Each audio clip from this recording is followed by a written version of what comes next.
నాకు ప్రవీణ్ ఒక 23-24 సంవత్సరాలుగా తెలుసు. సో తక్కువ సమయంలో ఆయన చేసిన పరిచర్య, మేమిద్దరం కలిసి చేసిన పరిచర్య చెప్పాలంటే చాలా కష్టం. ఇంకా ప్రవీణ్తో ఎలా మొదలైందంటే, ప్రవీణ్ యేసుక్రీస్తుని తెలుసుకున్నప్పటి నుండి అతను తెలుసు. సో అప్పటి నుండి ఎలాగంటే, ఎక్కడైనా బోల్డ్గా గాస్పుల్ చెప్పాలన్నా, ఎక్కడైనా స్వార్థ చెప్పాలన్నా అతనితో కలిసి పనిచేసేవాళ్ళు. ఇందోర్లో ఉన్నప్పుడు మజీద్లో కానీ లేకపోతే మద్రాసాస్లో కానీ ముస్లింలతో డిబేట్ చేయాలన్నా, డిస్కషన్ చేయాలన్నా ప్రవీణ్ ఇంకా నేను వెళ్ళేవాళ్ళం. అదేవిధంగా జాకిర్ నాయక్ ఆఫీస్కి వెళ్ళి డిబేట్ ఇన్విటేషన్ ఇవ్వడానికి కూడా చాలామంది క్రైస్తవులు, ముంబైలో ఉంటున్న క్రైస్తవులు భయపడి, అరే జాకిర్ నాయక్ ఆఫీస్కి ఎందుకు ఎలా వెళ్తాము అని అంటే, నేను ప్రవీణ్ ఇందోర్లో ఉండి మనం పోతామని చెప్పి ఇద్దరమే భయం అతనికి డిబేట్ ఇన్విటేషన్ ఇవ్వడానికి. డిబేట్ కాలేదు, but we wanted to invite him for debate. అది కాలేదు. సో అలాంటి స్నేహం ప్రతి దగ్గర ఎక్కడైనా పని చేయాలంటే, సువార్త చేయాలంటే మేము వెళ్ళేవాళ్ళం. So this was for almost like 20 years and more like that. దాని తర్వాత అంటే సాక్షి అపాలజెటిక్స్లో కూడా చాలా కలిసి పనిచేసాం. మీరు ప్రవీణ్ గారి వీడియోస్లో ఎక్కడైనా డిబేట్ చూస్తే మోడరేటర్గా నేనే ఉంటాను దాదాపు. అంటే తెలుగులో ముస్లింలతో చేసిన డిబేట్లో I would be the moderator. So ఇంకా అంటే డిబేట్ కానీ ఇంకా చర్చ అదే కాదు. ఎలా ఉండేవాడంటే, క్రైస్తవులుగా మనము యేసుక్రీస్తు పాపుల కొరకు వచ్చాడు కదా అని అంటే, ఎక్కడ బాగుపడని వ్యక్తి ఆఖరికి ల్యాండ్ అయ్యేది ప్రవీణ్ దగ్గర.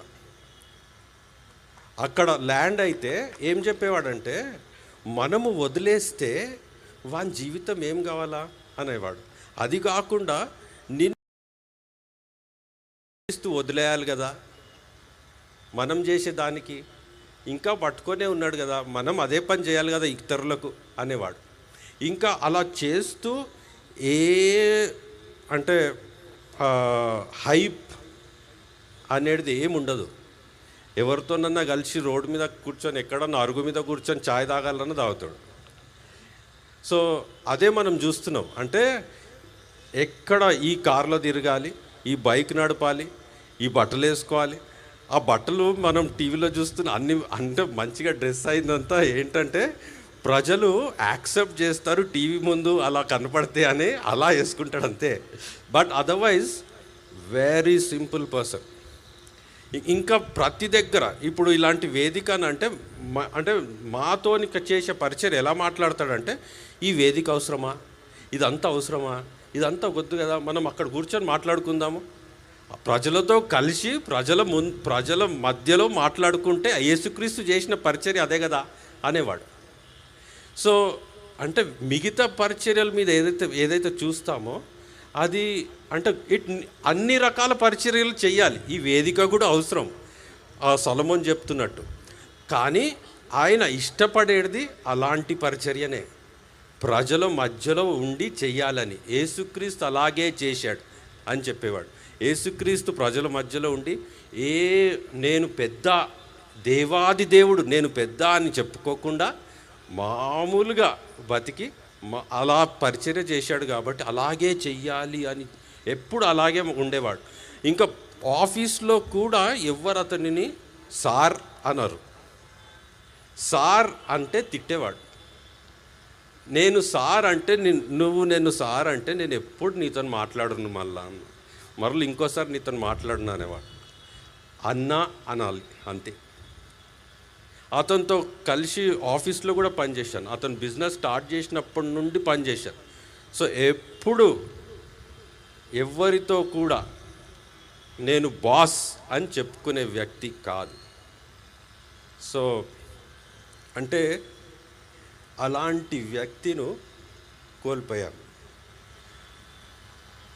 అంటే ఇప్పుడు కూడా నాకు నమ్మబుద్ధి అవుతలేదు ఆయన లేడు అంటే. చెప్పాలంటే చాలా చెప్పొచ్చు. ఎవరన్నా ఫోన్ చేసి ఏమన్నా కావాలి అని అంటే వెంటనే చేయడానికి సిద్ధపడిపోతాడు. అలా అలా చేయడానికి దారి పొడున ఇప్పుడు కరీంనగర్కు ఎటన్నా వెళ్తూ ఉంటే దారిలో ఎవరికన్నా సాయం చేయొచ్చు అంటే చేసేవాడు. దారిలో ఎవరన్నా ఓల్డ్ పీపుల్ ఉండి వాళ్ళని విజిట్ చేయాలంటే చేసేవాడు. సో ఒక ప్రాంతానికి చేరడానికి మనకు 5-6 గంటలు పడుతుందంటే ఈయన చేసే ప్రయాణానికి ఇంకా ఎంతో సమయం పడుతుంది. సో అలా అందరి దగ్గరికి వెళ్ళి అందరితో మాట్లాడి అందరినీ పలకరించి వెళ్ళేవాడు.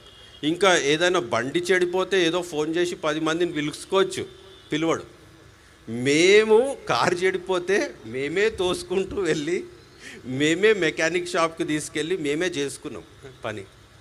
ఇంకా పరిచర్యలో ఎక్కడైనా కార్పెట్లు కానీ చైర్లు వేయాలంటే మేమే వేసాం చైర్లు మారుమూల ప్రాంతాలలో. ఇంకా ఉండడానికి స్థలం లేదంటే కార్పెట్లు టెంట్ హౌస్ నుండి కార్పెట్లు తెప్పించుకొని కార్పెట్ కప్పుకొని పడుకున్నాం. సో సింపుల్గా పరిచర్య చేసేవాడు. ఎవరు రికగ్నైజ్ చేయాలి, ఎవరైనా ఇప్పుడు అంటే మిమ్మల్ని గుర్తించాలి అనే ఉద్దేశంతో ఎప్పుడు చేయడు. సో అలాంటి వ్యక్తిని కోల్పోయాం. So he was a great friend, great businessman. Business కూడా ప్రజల కొరకు నడిపేవాడు. అంటే విపరీతంగా ప్రాఫిట్ సంపాదించుకోవాలి అనే ఉద్దేశం ఎక్కడ కనపడలేదు. ఎప్పుడు ప్రజలు బాగుపడాలి, అతనితో పనిచేసేవారు అతని ఎంప్లాయీస్ బాగుపడాలి అనే ఏకైక ఉద్దేశంతోనే బిజినెస్ చేసేవాడు. ఏంటంటే ఆ ఉద్దేశం ఎందుకంటే యేసుక్రీస్తు ప్రజలను కట్టడానికి వచ్చాడు, బిజినెస్ ప్రజలను కట్టాలి అని అనేవాడు. సో అలాంటి ఫ్రెండ్ను కోల్పోయాం. Thank you very much.